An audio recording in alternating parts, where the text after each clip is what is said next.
और पर ऐसे इंट्रोज नहीं करता, लेकिन मैं इस समय सैकड़ों फीट नीचे एक गुफा में उतर रहा हूँ जो पृथ्वी में 5 किलोमीटर से ज्यादा गहरी है। चाहे हमें ये पसंद हो या ना हो, जैसे ही मैं और मेरे दोस्त जमीन को छुएंगे, हम यहाँ फंसे रहेंगे अगले 7 दिनों तक। मैंने शायद कभी कुछ इतना खतरनाक नहीं किया होगा। सबसे पहली चीज हमें वहाँ से दूर जाना होगा जहाँ से हम नीचे आए थे। क्यों? अगर तूफान आया तो ये जगह बाढ़ की चपेट में आ सकती है, समुद्र की तरह भर सकती है और हमें डुबो भी सकती है। इसीलिए हम बेस कैंप गुफा में आगे लगाने वाले हैं। ये काफी अजीब है। यहाँ की दुनिया तो अलग है दोस्त। इस गुफा की एंट्रेंस भले ही सुंदर है, लेकिन दिखावट पर नहीं जाना चाहिए। हम सब ये जानते नहीं थे, लेकिन अगले 7 दिन हमारी जिंदगी का सबसे मुश्किल समय होने वाला था। ये बहुत बुरा आइडिया था। ठीक है, कुछ घंटों में अंधेरा हो जाएगा और अगर हमारे पास कैंप नहीं होगा तो बहुत बड़ी प्रॉब्लम हो जाएगी। तुम्हें पता भी है कि तुम कहाँ जा रहे हम हो? कैंप के लिए फ्लैट जमीन ढूंढ रहे हैं। गुफा के अंदर आने पर हमें अचानक आने वाली बाढ़ से बचने के लिए ऊंचाई पर एक जगह मिली, जिसका मतलब है कि ये हमारे कैंप के लिए बिल्कुल परफेक्ट है। परफेक्ट गलत शब्द होगा। मैं इसे ठीक जगह कहूँ। कैंप के लिए अच्छा है। हमने पहले दिन का बाकी समय अपनी सप्लाईज को जुटाने में लगा दिया। इनमें हर बैग का वजन 36 किलो है। और जैसा कि आप फुटेज में देख सकते हैं, हमने लगभग 4 घंटे बिताए। इसे पार करना बहुत मुश्किल है। हम ये सब हमारे बेस कैंप तक ले जा रहे हैं। ठीक है, हमने यहाँ कुछ लाइटें जला रखी हैं। हमारे सप्लाईज फाइनली हमारे बेस कैंप तक आ गए। और अगर तुम कैमरा उधर घुमाओगे तो आपको दिखेगा वहाँ कितना अंधेरा है। इसमें पूरा दिन लग गया और इसीलिए हमने कैंपिंग के लिए कम से कम तैयारी की है। हमने कुछ रस्सियाँ लटकाने के लिए होल्स किए। इन्हें पकड़ो, खुद को ऊपर खींचो।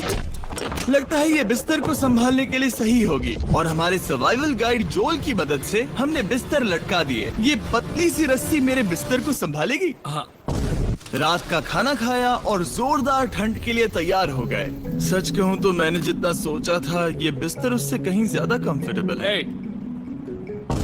Oh God, मेरा सर इतना बड़ा क्यों दिख रहा है? ये गुफा 2.5 किलोमीटर गहरी है और हम अभी इसके एंट्रेंस पर ही कैंपिंग कर रहे हैं। कल हमें काफी कुछ एक्सप्लोर करना है।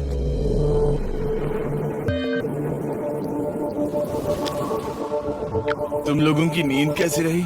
बुरी तरह। मैं नहीं सोया। बहुत ही उलझन भरा माहौल है। गुफा के ऊपर से लगातार पानी टपक रहा है। हमने अपने ऊपर एक टार्प डाला, लेकिन फिर भी पानी हमारे बिस्तरों में आ रहा है। मैं एक आइडिया दूं?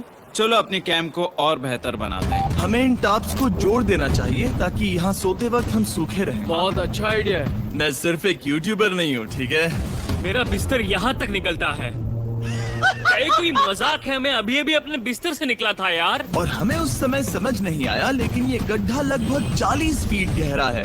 तो जब शॉन और मैंने सुपर टॉप पर काम करना शुरू किया, मैक और कार्ल ये देखने गए कि ये गड्ढा कितना खतरनाक है। वहाँ ऊपर मेरा बिस्तर देख सकते हो? मैं वही सोया था। अब ये देखो। क्योंकि यहाँ सब कुछ एक जैसा दिखता है और गुफा में हमें ट्रैक करना शायद काफी मुश्किल होगा, इसीलिए इस मैप पर आप देख सकते हैं कि हमारा बेस कहाँ है और वो कितनी दूर जा रहे हैं। ठीक है, मैं कल हो ना हो। ओह, ये पागलपन है। जब तक बॉयज एक्सप्लोर कर रहे हैं, मुझे और शॉन को कैंप पर काम करना पड़ रहा है। यहाँ ये स्लीपिंग बैग क्यों पड़ा है? इसमें टॉयलेट जैसी बदबू आ रही थी। लेसन नंबर 1, किराए के स्लीपिंग बैग्स मत लेना। हमने स्लीपिंग बैग्स किराए मुझे पर भी क्यों नहीं लिए? पता, हमने नहीं ये पता। स्लीपिंग बैग्स खरीदे क्यों नहीं? हम टॉप्स को जोड़कर एक बड़ा टॉप बना रहे हैं। मेरी जिंदगी अब बस इस रस्सी के सहारे है। और इस बीच मैक और कार्ल अब भी गड्ढे में थे। Oh my God Mac. और आखिरकार वो कुछ समय बाद नीचे पहुंच गए। हमें इस वक्त कैंप पर काम करना चाहिए। हम बस ये दिखाना चाहते थे कि कैंप कितना खतरनाक है। बस गिर मत जाना, वरना मैं नहीं निकालूंगा। ओके। हालांकि उन्हें वापस आ जाना चाहिए था। कार्ल और मैक ये देखना चाहती थी कि वो कितनी गहराई तक जा सकते हैं। ब्रो, ये सच में पागलपन है। तुम्हें लगता है तुम ये नदी पार कर पाओगे?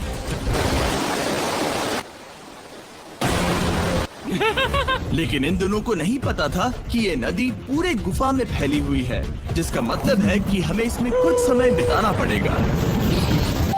लो आ गए। आए। कह दो कि